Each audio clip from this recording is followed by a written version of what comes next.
Welcome back, everyone, to another installment of this series. The series with no name. Even though that's not the actual name of the series, it does have a ring to it. The series with no name. I might actually change the playlist name to that, where all these episodes have been going. I have been dealing with a skunk problem. A skunk problem. Every night there is this skunk that is outside my window and just marks my room in particular, nowhere else in the house, just goes to the window where my room is in and just marks it with its stink, with its funk. And it smells like rubber bands or like balloons that have gone bad. Like they've just become mildewy. That's what it smells like. It is potent. Oh my god. It is so bad. And it I don't know where this skunk has come from until like a couple days ago I remembered this particular skunk. You see, my sprinklers for the front lawn don't work, so I have to go out there and water it by hand with a hose. It's it's a sucky task for sure. And every so often I would see this skunk that would be like hanging out in the front lawn. But you see, here's the thing, it has been raining a lot lately, so I haven't had needed to water the front lawn. And that's roughly around the time that I start smelling this skunk. This this skunk has been hanging out, just biding its time, just waiting for me to not water the lawn so it can mark the front of my room. And I think it's because not every property on my street has grass. A lot of the people have rocks or some kind of astroturf. So I'm one of the few properties who actually has grass. Now, there's an upside to this. The people that live near me, they let their little tiny dogs crap on my yard and pee on the grass. And I don't know if you knew this, but pee is like just acid. Like it will kill your grass so fast. And my neighbors just kind of let it happen. They don't care. And I'm the one that has to clean up. I have to go out there because the homeowners association, the HOA, are just kind of like, oh, well, you have to have your grass to look perfect, or we're gonna cause problems. So I'm the one that has to deal with it now. All of these people with their little tiny dogs, and they just like let them pee and poop all over the front lawn. Oh, my tiny little dog, so adorable. I should be able to pet your dog. You should go into my front lawn. Not my front lawn. Don't do that anymore. Come to my front door, ring the doorbell. I get to pet your dog. That should be payment. Okay? Payment. I get to pet your dog.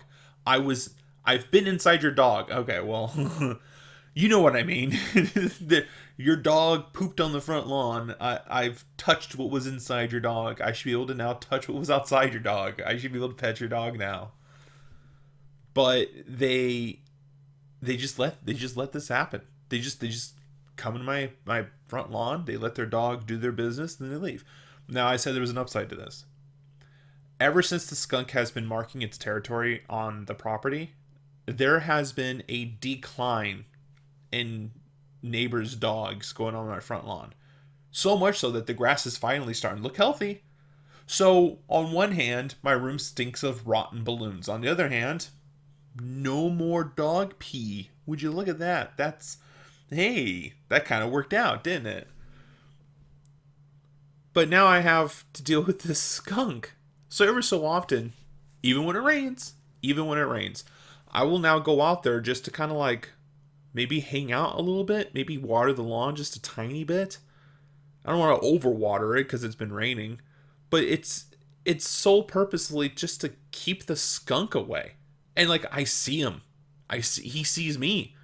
He'll be across the street and he'll see me, and every so often he'll start waddling. I don't know if you've ever seen a skunk run, but they waddle. They do a little sidestep, a little action, and he'll come right up to me, and I'm like, what?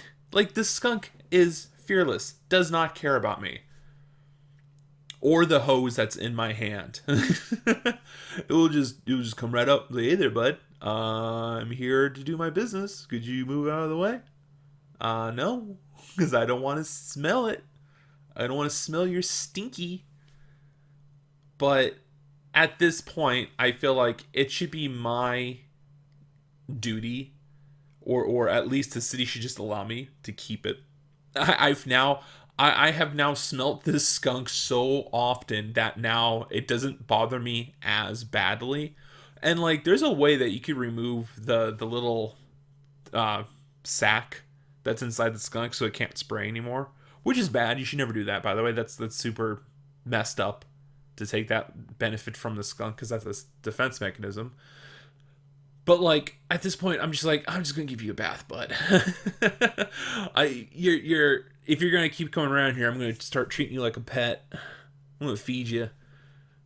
I don't have many pets, okay? And by many, I mean none. I don't have any pets.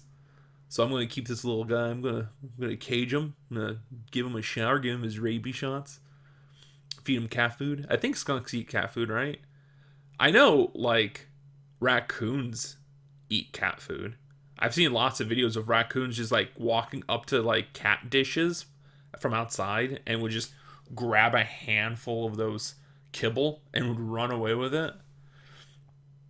But I think skunks are the same way. I think skunks will eat kibble. I think they'll also eat most fruit, like grapes. I think.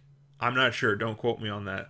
Don't go around being like skunks eat grapes. Like, don't don't be spreading that information. I'm not sure. I'm not even sure about the kibble part either.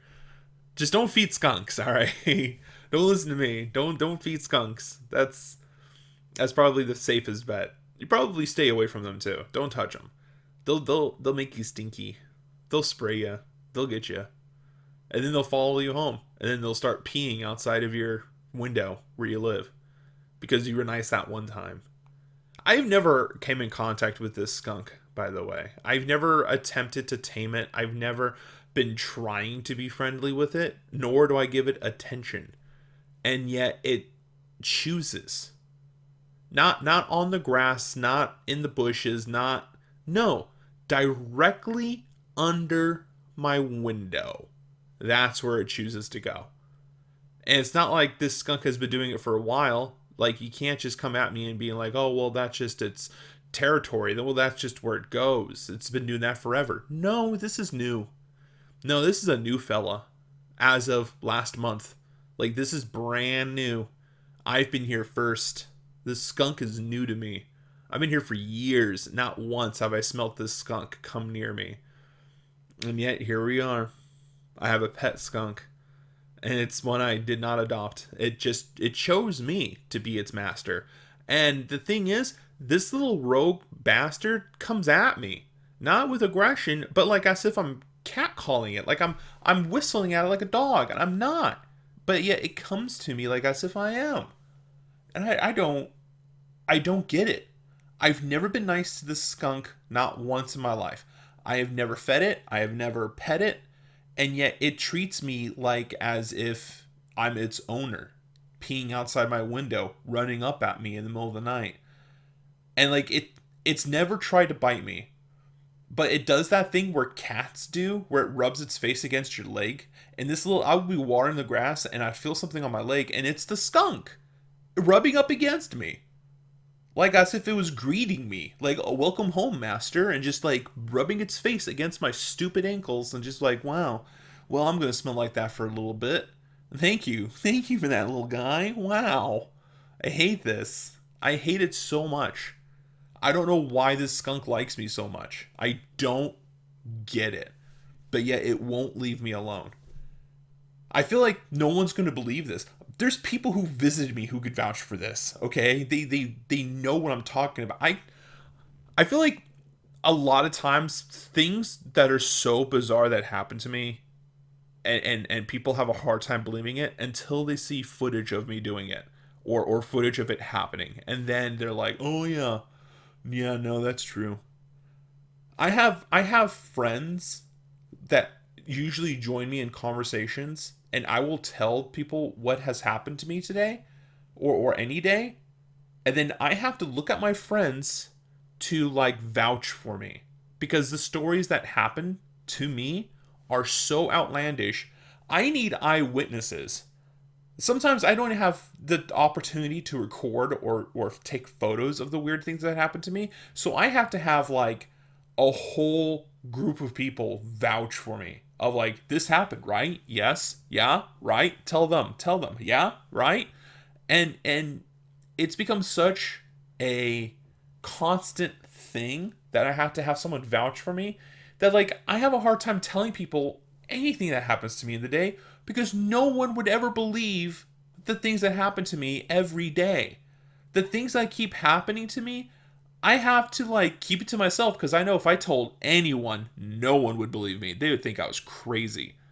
And that's the funniest thing ever. Life just chose me to be its avatar of bizarre. That's me. That's me in a nutshell. I am the avatar of bizarre, okay? Things bizarrely happen to me, like a skunk befriending me that I've never been friendly to before, and I have to deal with this stink every night. It is oh my god. It is I hate it so much. I hate it so much. The reason why I'm sharing this story is because there's no way no one would ever think that I'm making this up. Because even if you thought I was making this up, you're not the one suffering. Oh my god, I have to deal with this like every night, and it's such a nightmare. I hate it so much. None of this is fun for me. Like I'm not gonna be going around like, oh, I have a skunk for a friend. No, this dude. Oh my god, dude, this thing does not leave me alone ever. It never leaves me alone, and I hate. Oh my god, I hate it so much. Thank you for listening.